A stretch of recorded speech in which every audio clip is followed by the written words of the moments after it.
राम राम बंधुओं, ज्योतिर्लोक में आपका फिर से हार्दिक स्वागत है। धुंधकारी सौभाग्यशाली था। वर्तमान युग में यदि होता तो उसे प्रेतत्व से मुक्ति नहीं मिलती, क्योंकि ऐसा कोई प्रयास करने वाला ही नहीं होता। पिछली वीडियो में भी हम थोड़ी सी चर्चा कर चुके हैं कि ये कुल देवता के पास या फोटो में या और कहीं भी प्रेतों को जो बांध कर रखा जाता है, पितरों को जो बांध कर रखा जाता है, ये शास्त्रोक्त नहीं है, ये सनातन सिद्धांत के विरुद्ध है। आज इसको और अधिक गंभीरता से समझने का प्रयास करेंगे। देखिए, ऐसा हो रहा है कि 60 करोड़ तो पार कर चुके हैं और आशा है कि लगभग 75 करोड़ के पास आंकड़ा जाएगा। ये कुंभ प्रयाग में, कुंभ कहें महाकुंभ कहें एक ही बात है। महाकुंभ भी यदि कोई कह रहे हैं तो उसमें ऐसा कुछ नहीं है कि भाई शास्त्र विरुद्ध है। महाकुंभ कहने का तात्पर्य भी कुंभ ही है और उसमें कोई आपत्तिजनक कोई विषय नहीं है। 75 करोड़ के पास आंकड़ा पहुंचने वाला है। सनातनी जाग रहे हैं। अरे जाग रहे हैं तो अपने शास्त्रों के अनुसार आचरण करना आरंभ कीजिए। किसी ने कह दिया डुबकी लगा लो, डुबकी लगा ली, हो गया कुंभ स्नान, नहीं हुआ। शास्त्रों का अध्ययन करें, शास्त्र सम्मत तथ्यों को जाने। किसी भी विषय में कोई भी कर्म करना चाहते हैं, प्रयाग जाना चाहते थे तो प्रयाग जाने से संबंधित विषयों को जाने कि प्रयाग जाने में, तीर्थ यात्रा में क्या क्या नियम है, प्रयाग के विशेष नियम क्या है, और उन नियमों का पालन करते हुए कुंभ स्नान करते। किसी भी नियम को ना तो जाने ना तो किसी ने बताया, चले गए। चलो, वर्तमान समय में इसे यदि भीड़ भी जुटी, भीड़ भी दिखी तो ये एक बड़ा विषय है, इसका भी प्रभाव होगा।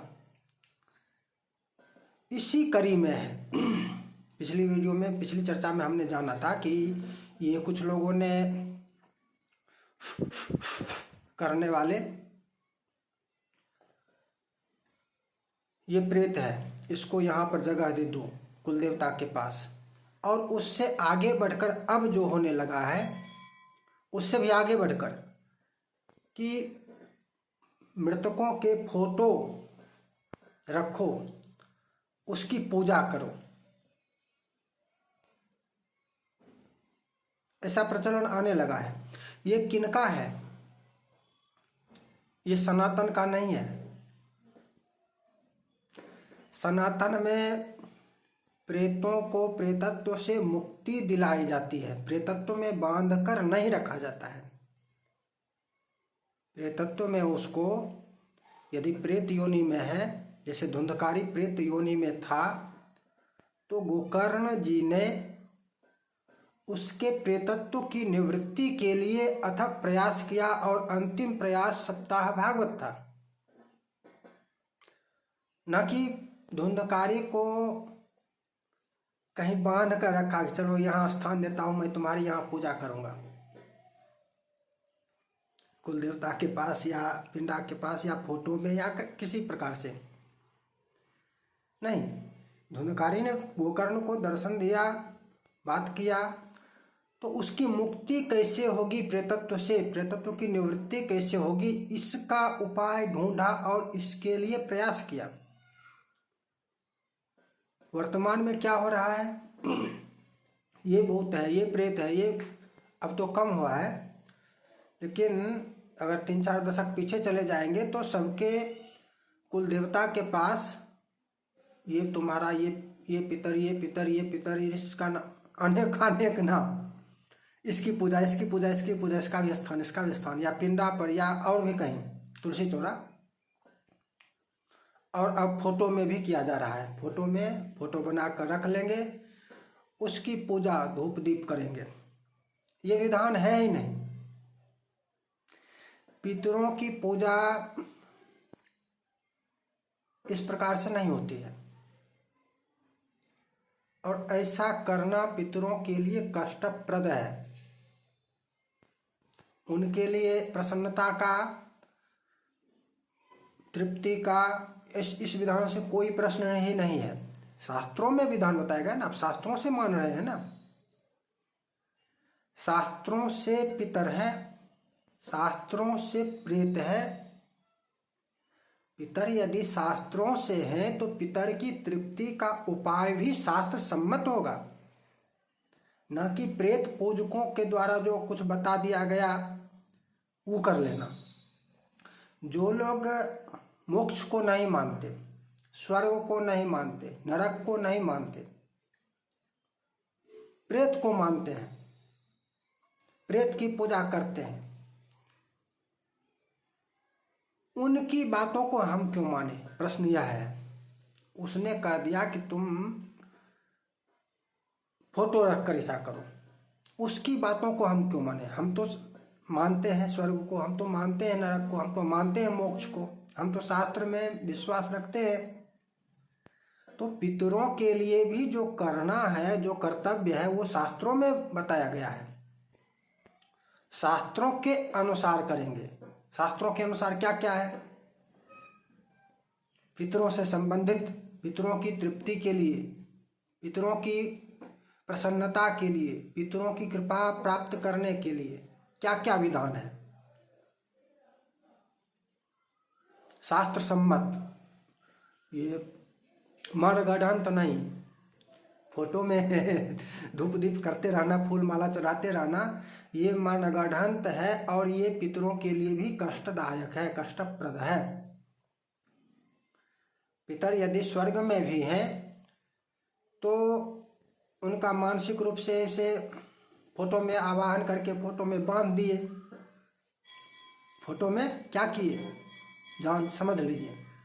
पितर का क्या किए? मृतक का यदि फोटो रखकर पूजा करने के लिए रख लिए कि पूजा करेंगे प्रतिदिन, तो क्या किए? पितर को उस फोटो से बांध दिए। अब यदि वो स्वर्ग में भी गए हैं तो भी फोटो से बंधे हुए हैं और कष्ट पा रहे हैं, कष्ट भोग रहे हैं। ये तो उसके लिए है ना जिसके पितर प्रेत योनि से बाहर ही नहीं आते, प्रेत योनि में ही भटकते रहते हैं। जिसके पितर प्रेत योनि में ही भटकते रहते हैं, उसके लिए ये फोटो का विधान है, या कहीं पर भी स्थान देकर उसके लिए धूप दीप का विधान है, अगरबत्ती। जिसके पितर को मुक्ति मिलती है उसके लिए यह विधान नहीं है। जो अपने पितर के लिए मुक्ति का प्रयास करता है उसके लिए यह विधान नहीं है, यह शास्त्र विरुद्ध है। शास्त्र क्या कहता है? यदि आप पितरों के लिए करना चाहते हैं तो आप श्राद्ध करें। पितरों की तृप्ति के उपाय श्राद्ध, मुख्य रूप से श्राद्ध है। इसके अतिरिक्त भी और भी विषय है, थोड़ा समझने का प्रयास करेंगे।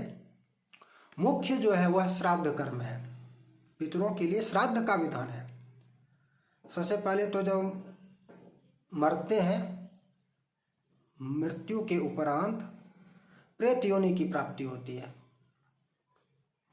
और खोड़स श्राद्ध जो किया जाता है वह प्रेतत्व से निवृत्ति के लिए किया जाता है, अर्थात प्रेत योनि से छुटकारा दिलाया जाता है। सपिंडीकरण तक का जो श्राद्ध है यह खोड़स श्राद्ध है। एकादशाह के दिन और द्वादशाह के दिन जो किया जाता है 16 मासिक आदि श्राद्ध और सपिंडीकरण, ये प्रेतत्व से निवृत्ति के लिए होता है, अर्थात प्रेतत्व से निवृत्ति दिलाते हैं। यानी मृतक जो थे वो प्रेत योनि में नहीं रहे, प्रेत योनि से उनको पहले ही छुटकारा दे। जब हम उनको प्रेत योनि से छुटकारा दिला देते हैं, निवृत्ति करवा देते हैं, तो फिर फोटो में बांधेंगे किससे? अब तो पितर होंगे। प्रेतत्व निवृत्ति के पश्चात वो पितर हो जाएंगे।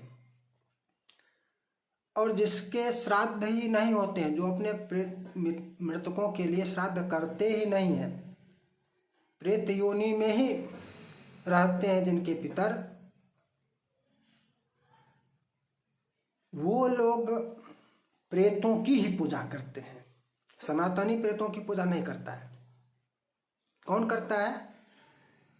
किसके लिए प्रेत की पूजा है? जिसके पितर प्रेत योनि में ही भटकते रहते हैं, उसके लिए है। कदाचित सनातनियों के पितर यदि प्रेत योनि में ही भटक रहे हैं तो उनके लिए पुनः प्रेतत्व निवृत्ति का विधान है, न कि बांध कर कहीं पर रखने का कि यहाँ पर स्थान दे दो, यहाँ पर स्थान दे दो। बांध कर रखने का विधान नहीं, प्रेतत्व निवृत्ति का विधान है। जैसे धुंधकारी की जो कथा है उसमें यही है ना, प्रेतत्व से निवृत्ति का विधान किया गया। जितने उपाय थे उतने उपायों से यदि उसके प्रेतत्व की निवृत्ति नहीं हुई तो नया उपाय ज्ञात किया गया। वैसे उपाय अनेकों हैं और त्रिपिंडी श्राद्ध इसमें एक विशेष उपाय है। त्रिपिंडी श्राद्ध प्रेतत्व निवृत्ति का एक विशेष उपाय है। तो यदि मृतक प्रेत योनि में है तो भी क्या करना चाहिए? सिरा पर रखना चाहिए, कुल देवता के पास बैठाना चाहिए पूजा करने के लिए, नहीं। तुलसी चौरा पर रखना चाहिए, नहीं। फोटो में रखना चाहिए धूप दीप के लिए, नहीं। उसके प्रेतत्व की निवृत्ति के लिए प्रयास करना चाहिए, त्रिपिंडी श्राद्ध करना चाहिए। सप्ताह भागवत, रामायण, नवाह, रामायण सप्ताह भागवत से भी प्रेतत्व की मुक्ति होती है। और इसी भांति वाल्मीकि रामायण जो है, रामायण नवाह करने से भी प्रेतत्व की निवृत्ति होती है। दोनों में से भी कोई भी किया जा सकता है। तो प्रेतत्व से निवृत्ति का प्रयास करना चाहिए, ना कि यहाँ रख दिया, यहाँ सन दे दिया, यहाँ पर रही, यहाँ पर पूजा। प्रेत की पूजा नहीं। पितर बन गए तब एक श्राद्ध तो सभी जानते हैं, पितृपक्ष में आश्विन मास के कृष्ण पक्ष को पितृपक्ष कहा जाता है। पितृपक्ष में श्राद्ध किया जाता है, अर्थात पितरों को तृप्त करने का प्रयास किया जाता है। एक इसके अतिरिक्त और भी कई अवसर होते हैं, जैसे प्रतिमास अमावस्या को भी श्राद्ध होता है। नहीं करते हैं, छोड़ दिए, अलग बात है। पितरों से स्नेह नहीं है, पितरों के प्रति कर्तव्य का बोध नहीं है, अथवा दायित्व का निर्वहन नहीं करना चाहते हैं और दिखावे के लिए फोटो में धूप दीप फोटो और कष्ट देने का प्रयास करते हैं, ये तो दिखावा है ना। पितरों से यदि प्रेम है, पितरों के प्रति दायित्व का निर्वहन करना चाहते हैं तो प्रति मास अमावस्या को श्राद्ध कीजिए। पितरों को क्या मिलेगा, किससे तृप्ति मिलेगी? श्राद्ध में जो देंगे उससे तृप्ति मिलेगी। पितृपक्ष में जो करना होता है उसके लिए भी गया जाकर छोड़ दिया, ऐसा चल रहा है। पितरों के प्रति कोई श्रद्धा ही नहीं है, श्रद्धा ही समाप्त है, तो श्राद्ध क्या करें। इसके अतिरिक्त भी और भी मृता पिता के मृत्यु तिथि पर भी श्राद्ध होता है। आजीवन, 1 वर्ष 2 वर्ष 5 वर्ष नहीं आता, लेकिन व्यवहार में अब क्या हो रहा है कि 1 वर्ष, पहले वर्ष का भी 13वें दिन करके छुटकारा पालो। इतनी श्रद्धा है पितरों के प्रति, इतना दायित्व का निर्वहन करना चाहते हैं और दिखाने के लिए फोटो में धूप दीप माला करके दिखाएंगे कि मैं पितरों की पूजा करता हूँ। वो तो कष्ट और दिला रहा। और भी अपने पितरों को यदि स्वर्ग भी जाने वाले थे तो स्वर्ग से भी खींच कर तूने फोटो में बांध कर रख लिया है उनको। और भी तृप्ति के विधान है पितरों की तृप्ति के लिए। जैसे तीर्थ गए, किसी भी तीर्थ गए, समझ लीजिए, तीर्थ यात्रा तो बहुत कर रहे हैं, भीड़ बढ़ा रहे हैं, भीड़ 75 करोड़ की बात आ रही है। अयोध्या जा रहे हैं करोड़ों के करोड़, काशी जा रहे हैं करोड़ों के करोड़, तीर्थ जा रहे हैं, तीर्थ यात्रा करेंगे लेकिन तीर्थ में करना क्या है यह नहीं जानेंगे।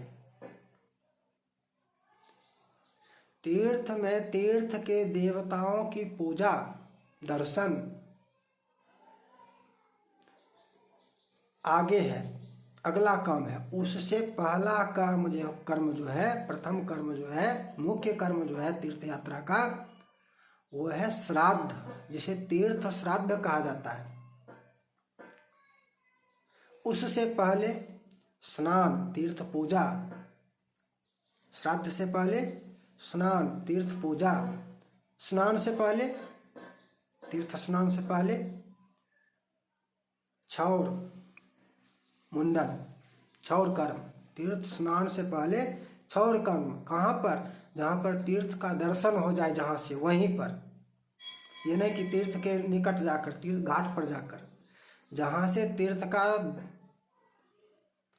दर्शन हो जाए वहीं पर क्षौर कर्म,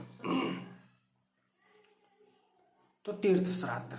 ये भी श्राद्ध में आ गया, तीर्थ श्राद्ध भी कहे तो भी श्राद्ध में ही आ गया। इसके अतिरिक्त एक विशेष विषय है कि ब्राह्मण यदि आपके घर आए, आमंत्रित अनामंत्रित,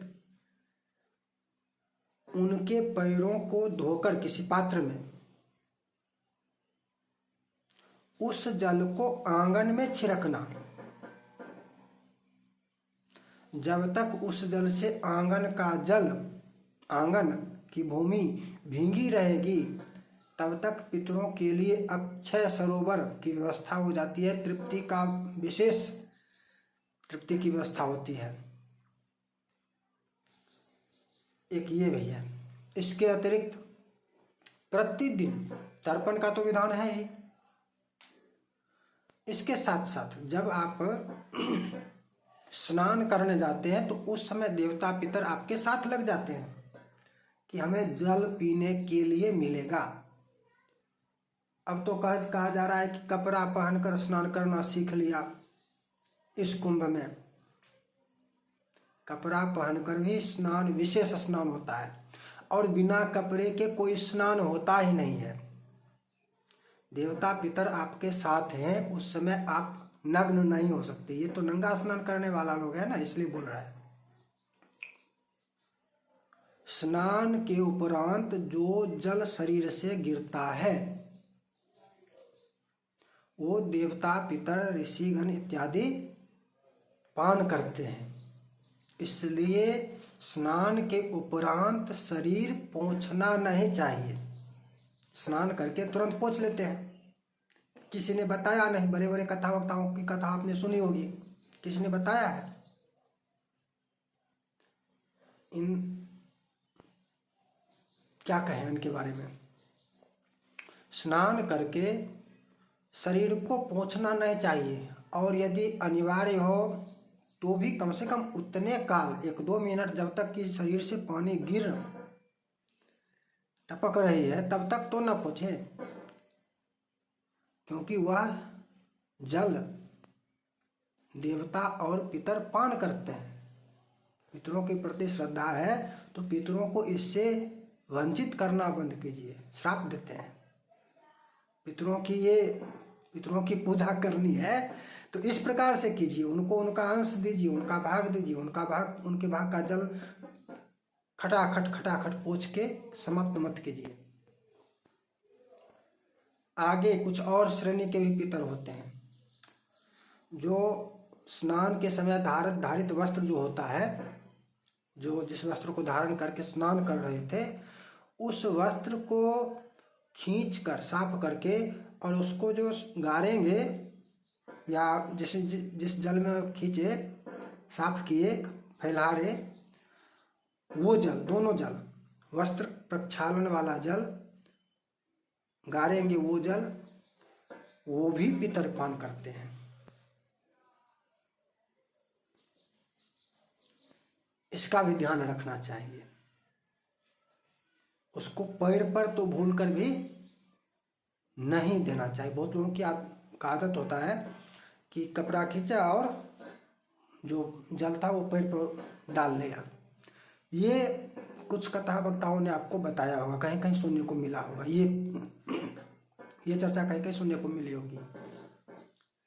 तो पितरों के प्रति श्रद्धा है, पितरों के प्रति स्नेह है, पितरों के प्रति दायित्व का निर्वहन करना चाहते हैं, तो फोटो में बांध कर उनके लिए धूप दीप मत करना बंद कीजिए। इससे उनको कुछ नहीं लाभ होता है, कष्ट होता है। पितरों के लिए करना है तो ये सब उपाय कीजिए। कर सकते हो तो प्रतिमास अमावस्या को श्राद्ध कीजिए, प्रतिवर्ष पिता की मृत्यु तिथि पर श्राद्ध कीजिए, प्रतिवर्ष पितृपक्ष में श्राद्ध कीजिए। ये श्राद्ध आजीवन का होता है, जब तक समर्थ हैं, जब तक कर सकते हैं तब तक का है। छोड़ने का कोई विधान नहीं है कि श्राद्ध करना छोड़ दो। यदि पिंड रहित भी करना हो तो भी होगा, पिंड रहित भी होगा। जैसे बद्रीनाथ में श्राद्ध करने के पश्चात, पिंडदान के पश्चात आगे पिंडदान का विधान समाप्त हो जाता है, तो पिंड रहित श्राद्ध, तो उसके पश्चात भी श्राद्ध होगा पिंड रहित, उसमें पिंडदान नहीं होगा। पितरों की पूजा कहाँ होती है? श्राद्ध के समय आवाहन करके इदमासनम, प्रेत हो तो ते मया दीयते तवोपतिष्ठता, पितर हो तो ते स्वधा आसन दिया जाता है और वहीं पर पूजा की जाती है पितरों की। पितरों की पूजा कहाँ की जाती है, कब की जाती है? श्राद्ध में। श्राद्ध जब भी कर रहे हैं तब पितरों की पूजा करनी हो तो भी श्राद्ध करें। श्राद्ध करते हुए श्राद्ध के समय पितरों की पूजा की जाती है और पूजा करके ब्राह्मण भोजन पिंडदान इत्यादि करके विसर्जन भी किया जाता है। पितरों को फिर उस आसन से बांध कर नहीं रखा जाता है कि यहीं पर पड़े रहे। पितरों का फिर विसर्जन भी, विदा भी कर दिया जाता है। पितरों को रखा नहीं जाता है कि आप रहिए हमारे पास। जब उनके प्रति स्नेह है, उनके प्रति श्रद्धा है, उनके लिए श्राद्ध कर रहे हैं, तब आमंत्रित किया जाता है। इसलिए ये जो चल रहा है, कुल देवता से संबंधित चर्चा में भी ये चर्चा थी कि कुल देवता पर पितर, ये शास्त्र विरुद्ध है और उसका उपजाया हुआ है जो प्रेत के पुजारी हैं, प्रेत पूजक हैं, प्रेत की पूजा करते हैं, जिनके पितर को प्रेतत्व से मुक्ति नहीं मिलती है। प्रेतत्व से जिनके पितर को मुक्ति नहीं मिलती है वह क्या करता है? वह प्रेत की पूजा करता है। वह आपको सिखाएगा कि प्रेत की पूजा करो, तो क्या आप प्रेत की पूजा करना सीखेंगे या अपने शास्त्रों का अध्ययन करेंगे, शास्त्रों के अनुसार चलेंगे? जिसके पितर प्रेत योनि में, उसको करने दीजिए, उसका काम है। सनातनियों का यह काम नहीं है। संभव है, आशा है कि ये चर्चा आपको भली भांति समझ में आ गई होगी। फिर मिलेंगे नई चर्चा के साथ। जय जय श्री राधे।